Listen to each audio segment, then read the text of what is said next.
bem? Vamos chegando para a nossa live. Eu sou Tatiana, fisioterapeuta integrativa, sexóloga e te ensino, mulher, a despertar sua libido e equilibrar seus hormônios de forma natural.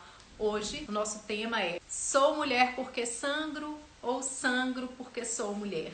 Então, um jogo de palavras com a questão dos nossos sangramentos, com os nossos ciclos, a nossa menstruação, porque tem tudo a ver a forma como nós aprendemos a ser mulher, tudo aquilo que a gente se fala, tudo aquilo que a gente ouve, como que esses ciclos passaram aí ao longo do tempo, fisiologicamente, problemas, transtornos nos ciclos, às vezes antecipam questões mais na frente relacionadas ao climatério, à menopausa, e as dores, os desconfortos, tudo isso interfere em como que a gente se vê mulher, qual o prazer que eu tenho de ser mulher ou não. Então, trago aí essa questão do sangrar, que é tão feminino. Menstruação, os nossos ciclos menstruais é algo tão feminino, né? É o rito de passagem para a nossa fase mulher.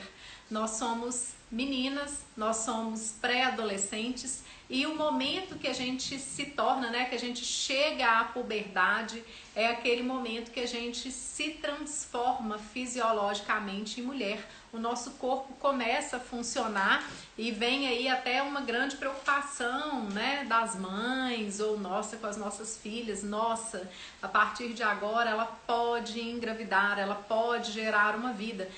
Então isso realmente é um rito de passagem. Como que nós passamos por esse rito? Isso interfere lá na frente na nossa libido. Isso interfere como que foi o meu equilíbrio hormonal desde sempre. Eu trabalho com essa questão do equilíbrio hormonal. O anticoncepcional está atrapalhando o sangramento natural, sim. Gente, vocês estão me ouvindo? Tá uma chuva danada. Vou aumentar aqui, já tá no máximo. Sim, o anticoncepcional vai trazer esse ciclo de forma artificial, né? Então é um sangramento ali por interrupção desse hormônio que fica em uma dosagem mais alta e mais constante todo o tempo. O anticoncepcional não nos permite ter as variações que são, não é assim alto e baixo, mas ainda assim é uma variação, né? Quando a gente tem um tipo de anticoncepcional que nos coloca em uma faixa só, que é ininterrupto, né? Ou anticoncepcional né, na forma aí do Dilmirena, por exemplo, que vai liberando ali, a gente tem um nível hormonal só. E isso interfere né? Isso interfere sim na percepção do ciclo, mas é uma necessidade, né? Então essa live aqui é pra gente entender um pouco esse significado do sangramento, pra gente entrar em paz.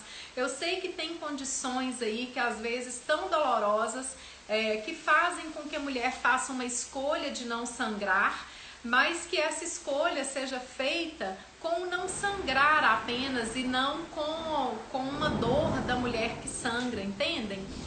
Então precisamos avaliar isso tudo. Eu acho que é muito prudente. Hoje em dia está muito comum, né, trazer essa questão do ciclo, da ginecologia natural, da observação, da percepção do próprio ciclo, e eu acho isso muito lindo, né? Eu acho isso muito louvável. Eu não tive oportunidade de fazer dessa forma eu pessoalmente, e acho que a pessoa tem que ver o quanto ela sustenta uma percepção natural do ciclo, uma anticoncepcional super natural, e bancar eventualmente algum risco que isso possa trazer. Então é preciso, se você quer ciclar, né, se você quer perceber o seu ciclo e ter uma anticoncepção natural, que isso venha de dentro para fora e que você não faça isso pressionada pelo modismo, né? Então a gente tem aí toda uma pressão hoje em dia para fazer isso dessa forma, assim, good vibes e maravilhoso. Mas se você vai ficar sem dormir com medo de engravidar, né, com medo de que o método que tem ali possa falhar, se você precisa de mais tempo para trabalhar essa confiança, você tem que trabalhar. Porque de nada adianta você perceber o ciclo maravilhosamente bem, usar um coletor menstrual, né, se dar bem com o seu sangue, entrar super em paz com isso e depois ficar sem dormir por conta do risco, né, de uma gravidez. É preciso ponderar, né? Então, o nosso papo vai ser sobre isso. Não é um papo aqui pra gente... para eu trazer uma resposta se você deve ou não deve sangrar, se isso é mais feminino ou não, né? O feminino aqui é a gente entender essa nossa condição de mulher. E vamos também contemplar as mulheres que não sangram, porque às vezes eu tenho mulheres trans que têm uma feminilidade, que sempre se sentiram mulheres e que não sangram nem vão sangrar. Às vezes eu tenho mulheres, né, como eu teve em alguns anos, né, e antes de eu entrar na menopausa, eu retirei o útero, eu tive um mioma, cresceu muito e tive a indicação de tirar o útero. Fiquei um tempo, né, ainda com um ciclo menstrual, se eu não tivesse tirado o útero eu estaria menstruando, mas eu não estava mais sangrando, né? Para mim foi até bem difícil essa questão de ter que tirar o meu útero, né? E aí eu precisei fazer um trabalho e isso foi depois, né, trouxe um significado e ficou tranquilo. Precisamos então entender, pois né, eu queria a Josi, acho que é Josi, né? Queria usar a tabela para não precisar usar a pílula. Sim, Josi, né?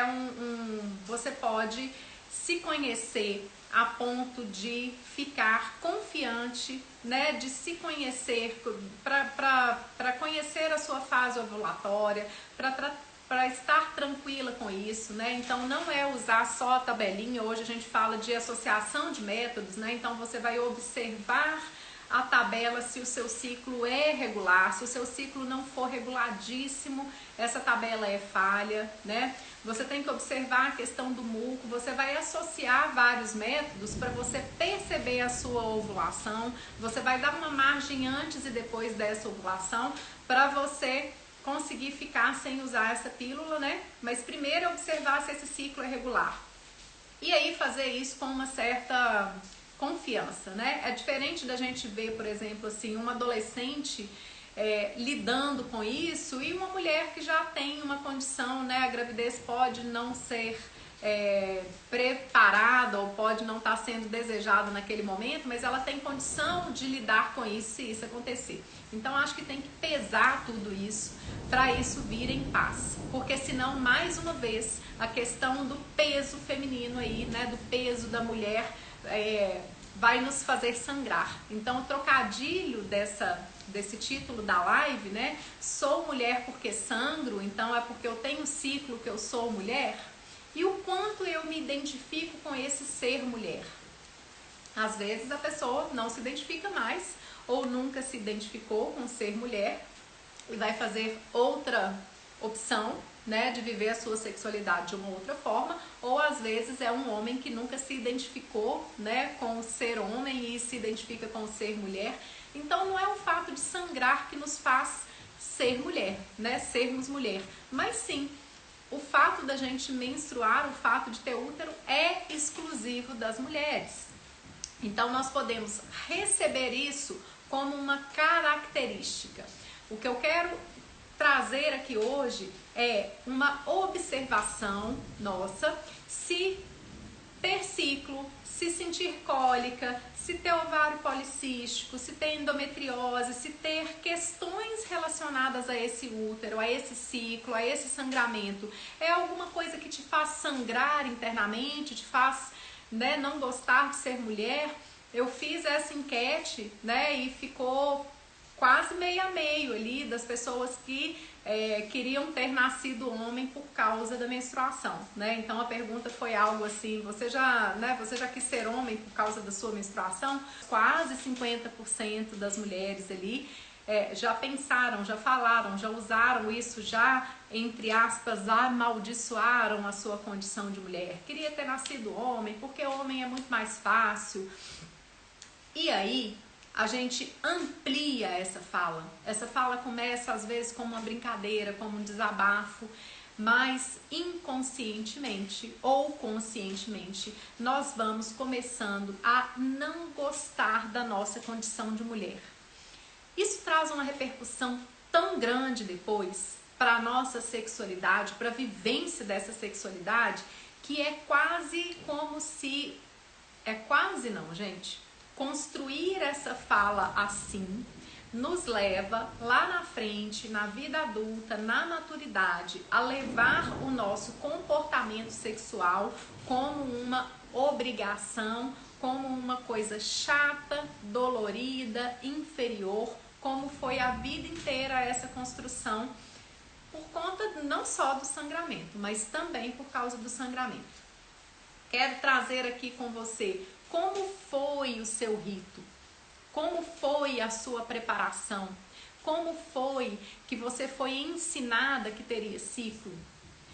E aí eu tenho gerações mais novas do que a minha, que isso já era uma questão de aula de ciências assim muito falada, né? Isso é uma questão de aula de ciências, né, há bastante tempo, mas acontece, gente, que muitas mulheres menstruam antes dessa aula de ciências. Eu tenho, né, recebo no consultório não apenas uma, várias mulheres, e tenho várias mulheres que menstruaram, por exemplo, com menos de 10 anos de idade. Pouco se falava, aquilo era falado entre cochichos. Ela não foi ensinada, mas ela foi cobrada de lidar com a condição feminina, né, com a menstruação, com o sangramento, como se ela já soubesse. Então imagina para uma menina de 9 anos, de 40 anos atrás, de 50 anos atrás, se ver sangrando sem entender, né? Então eu tenho esse relato de uma paciente, então ela fala que ela achou que ela estava doente, que ela estava muito doente, que ela ia morrer, e ela tinha vergonha, né, daquilo, e ela atravessou o ciclo, atravessou o outro ciclo, até ela entender por conta própria que aquilo ia se repetir, e ela tinha vergonha. E quando a mãe percebia, né, porque não tem jeito de passar ileso aí um sangramento, quando a mãe percebia aquela sujeira, xingava, né? Então, ou seja, essa mãe nem pensou nada de julgamento com essa mãe nunca orientou, e talvez ela assumisse que aquela criança já soubesse, porque às vezes a gente está tão mergulhadas nas nossas questões que a gente acha que o outro já sabe aquilo que para você é super natural. Então ela não foi ensinada, né, não foi explicada. Isso foi né, uma coisa assim terrível por muito tempo. Então ela custou entender até que alguém explicou e falou lá na frente, depois de muitos ciclos. Como foi para você o seu primeiro ciclo? Você já recebeu aquilo, né? Hoje as meninas sabem, as meninas recebem, né, esse ciclo assim, e às vezes já de uma forma muito prática, né? Às vezes a gente traz uma praticidade assim, então tudo bem, vamos usar, coloca um absorvente e vida que segue. Vida é igual uma pinóia. Não tem jeito de ter vida igual. Nesse dia que eu estou menstruada, eu tenho um ritmo diferente. Às vezes sangra muito, às vezes o fluxo é intenso, às vezes eu tenho que ir muitas vezes no banheiro, e às vezes o meu trabalho não vai ver isso com bons olhos. Às vezes eu vou teria uma necessidade de tomar um banho durante um dia, não porque isso é sujo, porque não é sujo, mas porque, né, me sujou, não no sentido de ser sujeira, de ser sangue porco, né? O sangue é o mesmo. É o sangue da descamação do endométrio. Esse sangue não é sujo. Esse sangue tem um cheiro de sangue. E por que fica, às vezes, um cheiro forte ali, né, na hora que a gente vai ao banheiro e tudo mais? Porque esse sangue está num absorvente de algodão que está ali, que fica muito tempo abafado, né, nessa minha pelve aqui, coberto com a calça suada. Então, prolifera bactéria, né? E aí eu vou ter um cheiro não por causa do sangue, mas por causa da forma de coletar. Hoje em dia tem coletor menstrual. Eu não peguei o coletor menstrual, né? Bacana demais para as mulheres que se adaptam com ele aí, porque fica em contato lá dentro e não tem cheiro. Absorvente interno permite um pouco mais também dessa absorção sem cheiro. Tem mulheres que são muito sensíveis ao material do absorvente interno, né? Então pode gerar uma alergia e tudo, mas não tô aqui para falar que tá errado, porque se eu não tenho coletor, se eu não tenho, né, se é o absorvente interno que vai funcionar, às vezes o interno e o externo, porque você sangra tanto, né, e não tem essa liberdade de se limpar ou vai voltar para casa tarde, isso faz parte dos nossos ciclos. Nós precisamos fazer as pazes com uma condição que é cíclica. Tem, né, alguém aí falou, a Josi, eu acho, que gostaria de usar a tabela, de parar de usar a pílula, né? Quando a gente para de usar a pílula, a primeira coisa que a gente sente é um boom na libido. E é a grande questão da maioria das mulheres, né, que usam pílula. Algumas não, algumas se dão muito bem e a pílula não interfere, né? Mas então esse uso dessa pílula interfere na libido? Na maioria das vezes interfere sim. Então, se observa, né? Observa como que é isso pra você. Dá pra trocar de pílula? Dá pra trocar de pílula. Sozinha não. Tem, né, N fatores aí que o ginecologista vai ser ótimo pra poder te orientar. Às vezes a gente vai muito na pílula que foi boa pra amiga e tem várias coisas, né, que interferem nessa dosagem, no que é mais indicado pra você ou não. Então, de fato, né, o ginecologista conhece muito mais sobre a pílula se a gente vai usar do que a gente mesma, tá? E aí você vai observar aquilo que funciona para você ou não.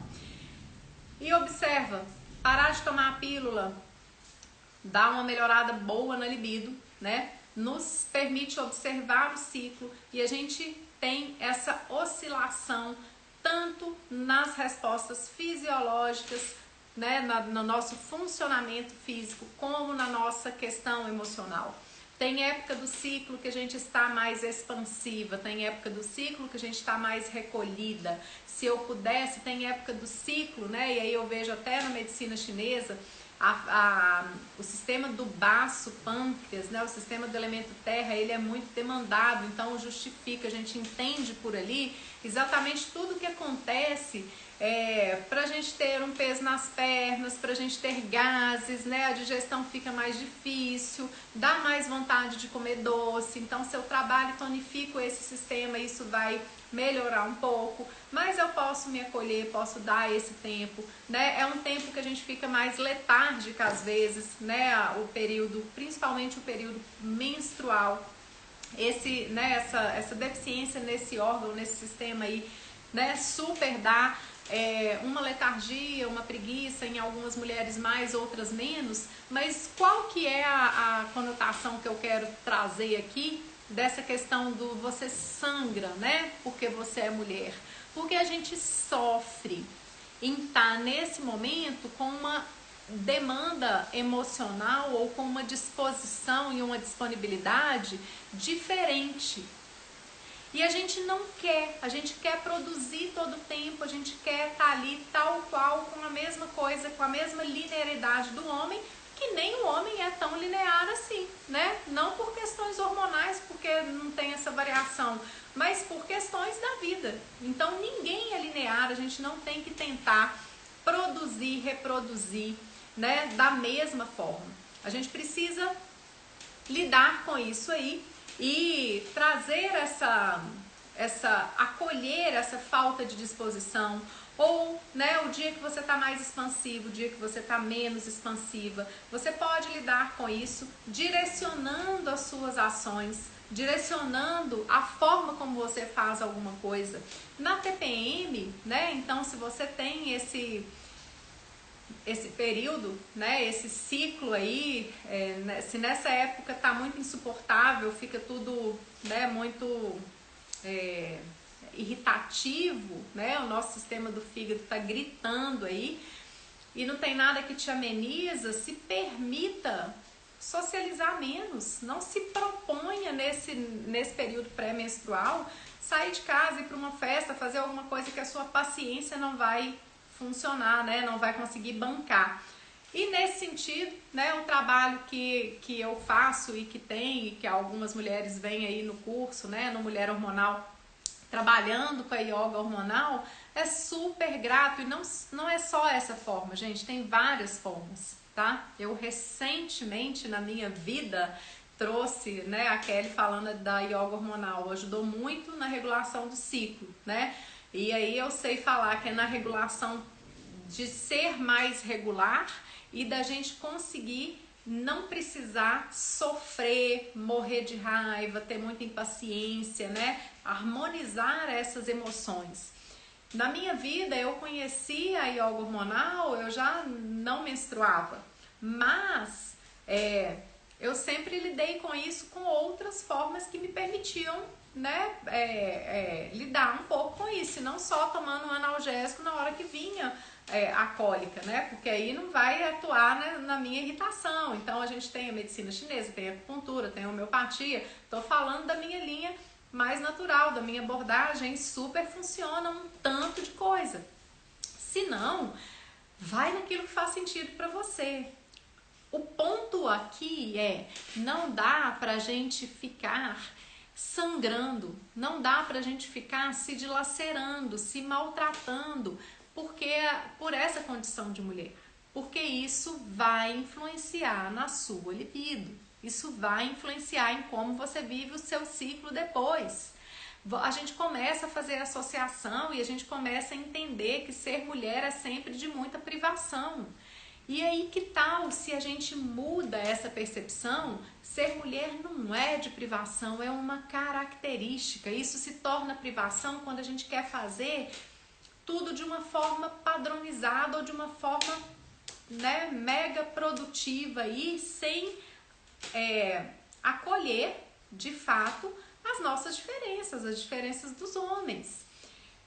Então esse sangue, né, ele não precisa ser, esse sangramento não precisa ser amaldiçoado, não preciso ficar, né, com um lamento porque eu tô sangrando, porque tem que tomar mais banho, porque é isso, porque é aquilo, porque assim, gente, de uma maneira neutra. Seu bebê faz cocô, você não amaldiçoa, né? Se você tem um problema de xingar seu bebê toda vez que ele faz, respeitar os nossos momentos. Se você xinga seu bebê toda vez que ele faz cocô, né? Olha pra isso aí, tem alguma coisa, né, nesse humor, nessa paciência, né, que pode estar precisando de atenção. A gente vai lá e limpa. Você tem um bicho de estimação, né, e você, esse bicho faz xixi, faz cocô, você vai lá e limpa, assim, simples assim. Né, tem uma coisa, a gente vai lá e faz. Tem um período que o bebê mama em mim, eu vou lá e dou de mamar. Né? Então, é simples assim. Como trazer isso para uma coisa que é característica. E se essa menstruação é muito dolorida? E se essa menstruação, e se junto desse ciclo eu tenho endometriose, eu tenho ovário policístico, são condições patológicas, são condições disfuncionais, sim, né? E acontecem ligados ao aparato do nosso útero, né? Do nosso sistema reprodutor. Mas vamos desvincular isso a uma maldição feminina, por favor, porque as mulheres chegam querendo não ser mulheres. As mulheres ouviram das suas mães, né, que né, toda essa questão, assim.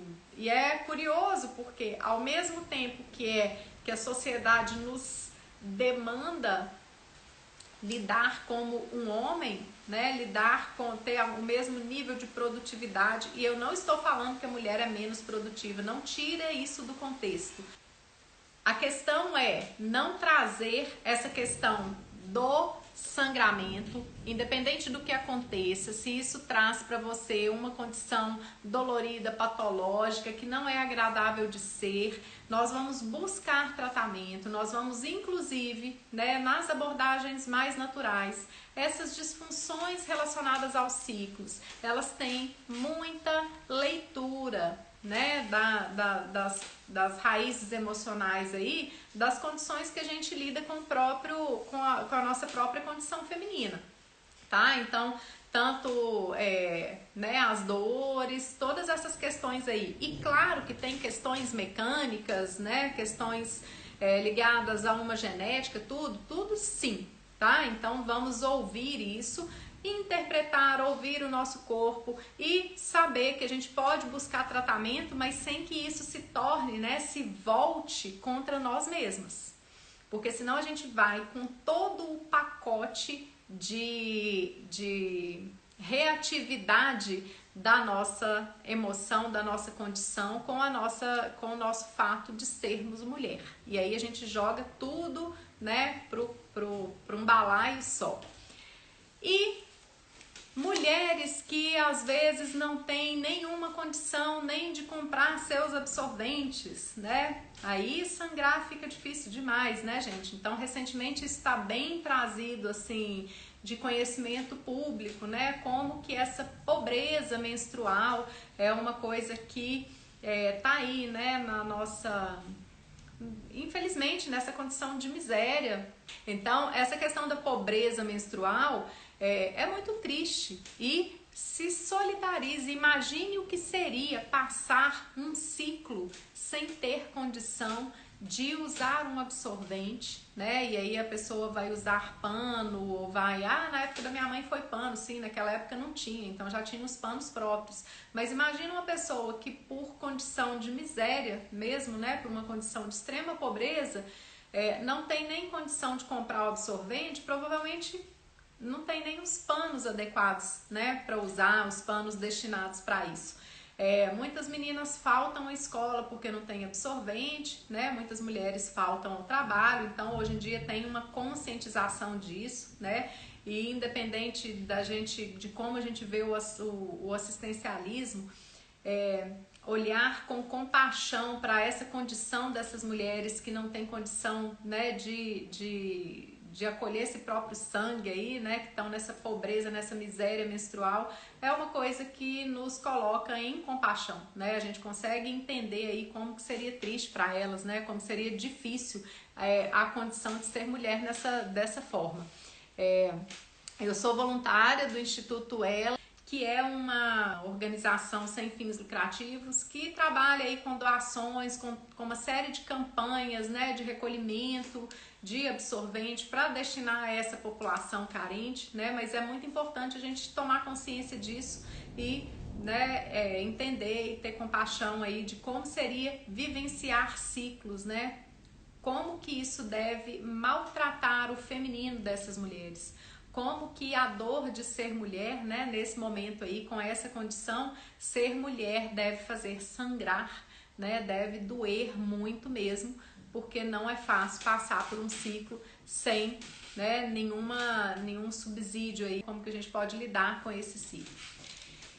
E as mulheres que não sangram, elas são menos mulheres? Não, né? Ser mulher é uma coisa que desperta de dentro para fora. Então, se você não nasceu com um aparato feminino, mas você se identifica, né, e vai beber desse feminino de tantos lados, e é claro que para quem tem útero, para quem menstrua, isso pode ser algo sagrado, ritualizado, bem aproveitado, mas ser mulher é muito mais do que sangrar, né? Sangrar faz parte dessa condição, mas não é o que nos define. Se você precisa escolher por algum motivo não sangrar, não faça isso brigando com essa condição de ser mulher. Se essa condição, né, assim como a questão de ser mãe, se você escolhe não ser mãe e todo mundo vem aí, a mulher nasceu para ser mãe, etc. E por algum motivo na sua escolha você amadureceu isso, ou você, né, tem alguma questão, né, sua aí nesse aparato, né, que não te permite engravidar, gestar, ser mulher não se limita a isso. Ser mulher é uma condição de vida inteira. Então, a gente não deve associar o nosso feminino, né, unicamente a essa questão de sangrar ou não. Precisamos acolher isso, precisamos acolher os nossos ciclos, precisamos equilibrar. Se isso dói em você, se isso traz desequilíbrio, né? Então aí na hora que eu falo de equilíbrio dos hormônios, né? Então a yoga hormonal é para mim um super método que traz lá na menopausa, né, esse equilíbrio, e durante os ciclos também, porque é isso que eu observo. As mulheres que ao longo da vida, e aí a minha leitura da medicina chinesa, as desarmonias nos sistemas energéticos que trazem ciclos mais dolorosos, né, que trazem as desordens, né, as desarmonias ao longo dos ciclos, se não tratadas, essas desarmonias permanecem. Então, né, não tem mágica aqui. O que que causa? Assim, eu já tenho uma desarmonia ao longo da minha vida. Se eu não faço nada para melhorar aquilo, se é uma desarmonia do ciclo, se é muita cólica, se é muita TPM, se é muita enxaqueca naquele ciclo, no dia que passar o ciclo vai acabar. Não necessariamente, tá? Nos padrões energéticos, o que acontece é assim, aquele padrão permanece e sim, o ciclo hormonal mudou e essa mulher não menstrua mais. Mas provavelmente, se nada foi feito para harmonizar, o humor dela lá no climatério menopausa vai ficar terrível, tá? As dificuldades, por exemplo, com a luz, com a visão, né, com outras coisas que aí não estão mais do ciclo, né, da fase reprodutiva, elas vão acontecer lá.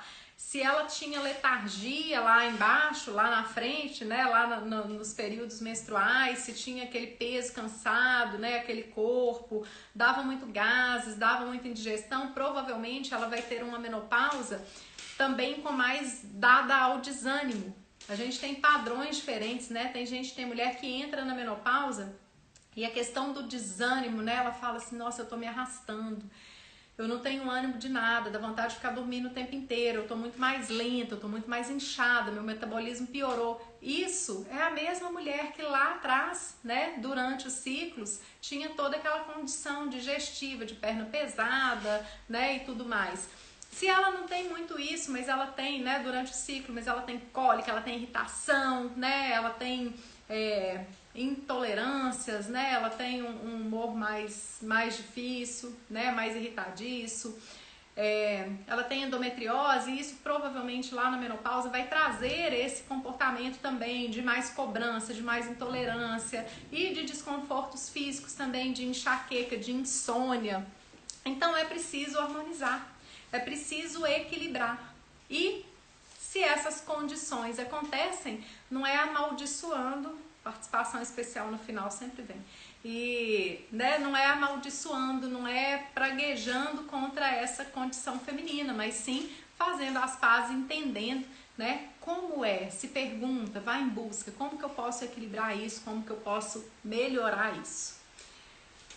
Bom, se tiver alguma pergunta, deixa eu ver aqui, que a gente sempre prepara. Bom, né, gente? Então, vou deixar depois aqui o Instituto Ela, né? Então, é um projeto lindo aí que vai né, trazer olhar para essa condição de pobreza menstrual. Eu acho que a gente precisa solidarizar. E se não for, né, preste atenção, amadrinhe, a gente fala apadrinhar, né, vamos aí pro feminino, amadrinhe a menstruação, o ciclo de alguém que talvez aí do seu lado, né, possa estar vivendo essa condição de pobreza menstrual, e eu acho que isso sim, né, essa condição sim, faz sangrar o coração, né, de outras mulheres aí, da sociedade. E essa condição é uma condição que vai fazer, né, vai fazer sangrar, né, a condição feminina dessas mulheres que passam pela situação de pobreza menstrual. Então, em prol de um consciente coletivo, né, de uma forma mais harmônica, mais pacífica, mais solidária, com mais sororidade, né, entrando em paz com o ser mulher, vamos olhar para isso também. Olhar para o nosso coração, olhar para a gente e olhar também para essas mulheres. Muito obrigada pela sua presença, né? A live ficou, vou deixar salvo aqui, depois eu edito e coloco no YouTube, né? Sejam bem-vindas sempre e me digam aí depois, me comentem ou mandem no direct o que você quer ouvir, né? Sobre o que eu trago, o que faz sentido para você. Um grande, grande beijo.